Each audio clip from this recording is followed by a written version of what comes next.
Que a graça e a paz do Eterno te alcance aonde quer que você esteja, amém? Palavra do Senhor para os nossos corações está lá em Gênesis 3, onde o Senhor nos conta sobre como foi o princípio da queda do ser humano, né?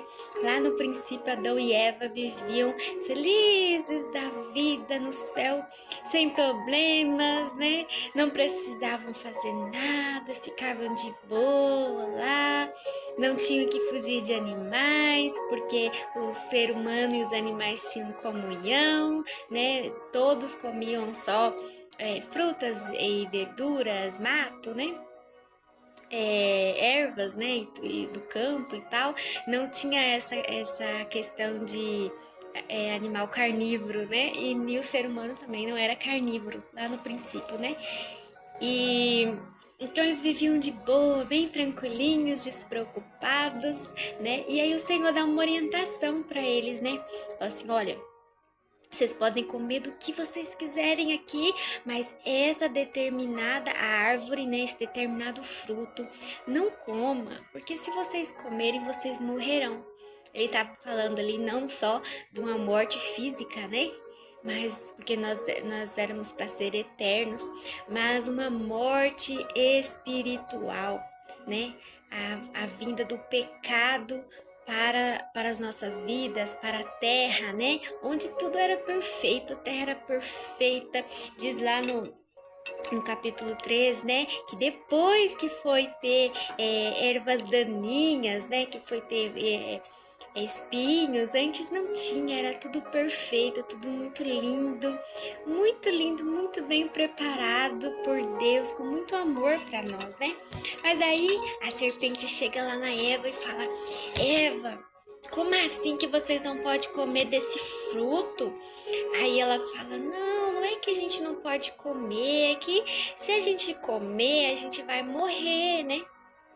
Aí a serpente só como posso dizer assim, ela só faz Eva repensar, sabe? O desejo que com certeza ela já tinha ali no coração dela, né? E ela pega e inspira, essa é a palavra, ela pega e inspira Eva, né? Fala assim, Eva, é mentira, Deus não quer que você coma, porque daí você vai conhecer todas as coisas, vai ser conhecedora de todas as coisas.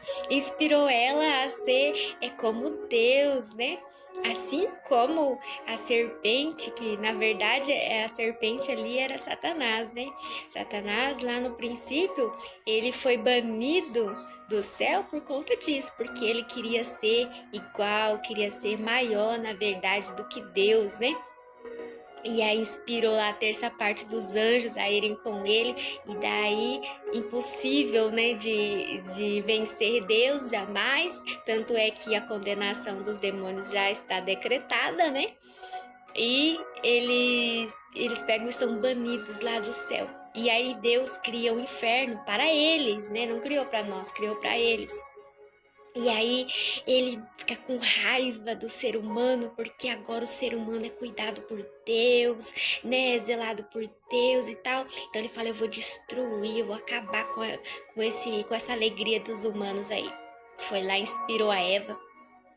E aí, graças a Eva, tudo deu ruim, piorou tudo pra gente, né? E aí foi onde tudo mudou, né? Tudo ficou difícil para a mulher, né? Para ela ganhar o bebê, ficou difícil para o homem, porque ele ia ter que trabalhar muito duro para talvez conseguir um alimento suficiente para comer, né? Trouxe muita dificuldade e trouxe o pecado, né? O seu filho ali mata o seu próprio irmão por conta de nada, sabe? Por uma situação tão à toa e ele vai e mata o irmão dele por inveja, e aí começa a ruína, sabe? Até que chegou o ponto, a ruína sempre foi, né? O pecado foi crescendo, Deus ia lá e continha e falava para eles voltarem, se arrependerem, aí eles pecavam de novo, aí Deus dava outra chance para eles e era assim. Até que chegou o ponto, né, ali do nascimento de Jesus, na época do nascimento de Jesus, o pecado era tão grande ali na humanidade que onde há muito pecado, há morte, né? Então o pecado era tão grande que os homens chegavam aí na faixa dos seus 40 e poucos anos e morriam. Eles não passavam disso. Por isso que na época de Jesus existia tantas viúvas e tantos órfãos, porque as mulheres acabavam vivendo um pouco mais, né? E os homens eles não viviam muito, porque por conta do pecado, né? E aí o pecado fica tão profundo, tão sério, a salvação fica tão assim fora de alcance, né?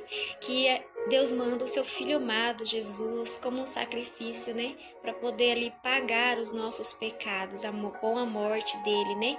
Pagar os nossos pecados e nos dar a chance de agora ter comunhão com o Senhor, de morar com o Senhor, né? De vencer o pecado, de vencer os demônios, porque antes a gente não conseguia fazer isso, né? Nós não tínhamos esse poder, nós não tínhamos essa autoridade. Ele vai e nos concede poder e autoridade. Ele fala na palavra dele, né? Eis que eu vos dou poder e autoridade para que sem dano nenhum vocês pisem em serpentes e escorpiões, né? E avancem contra potestades, né? Então, hoje nós temos esse poder de nos livrar dos ataques malignos, né? Mas antes nós não tínhamos, nós não podíamos, né?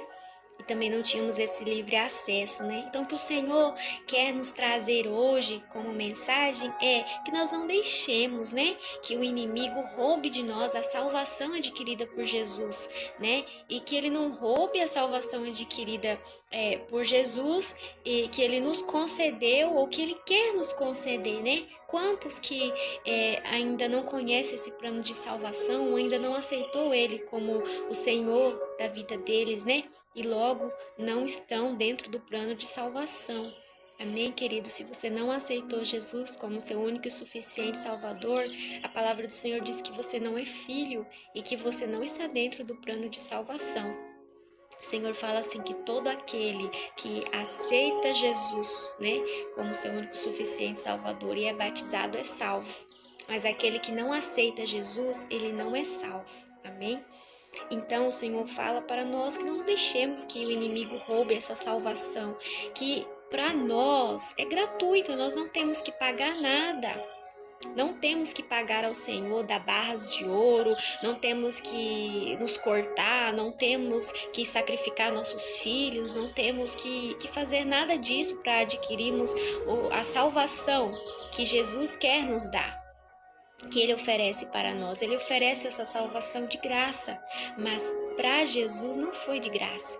Ele pagou um altíssimo preço, né? Ele morreu ali, uma morte que na época era a morte mais humilhante que existia. Foi vendido pelo valor que se comprava escravos, né? Humilharam, bateram nele, espancaram ele, fizeram tudo que é tipo de humilhação, de zombaria. Colocaram ele nu naquela cruz, né? Pregaram ali ele, deixando o corpo dele rasgando, furaram ele com a lança, fizeram todo tipo de maldade com ele. E ainda assim ali na cruz ele fala, né? Fala, Senhor, perdoa eles não sabem o que fazem. Ele se entregou por amor a mim, por amor a você. Não foi por amor a um ou outro, ao bom, sabe? Aquela pessoa bonzinha. Não foi por conta disso. Não foi para essa pessoa só que ele se entregou, mas ele se entregou por toda a humanidade, pelos séculos dos séculos, a todos aqueles que quisessem aceitar o plano de salvação.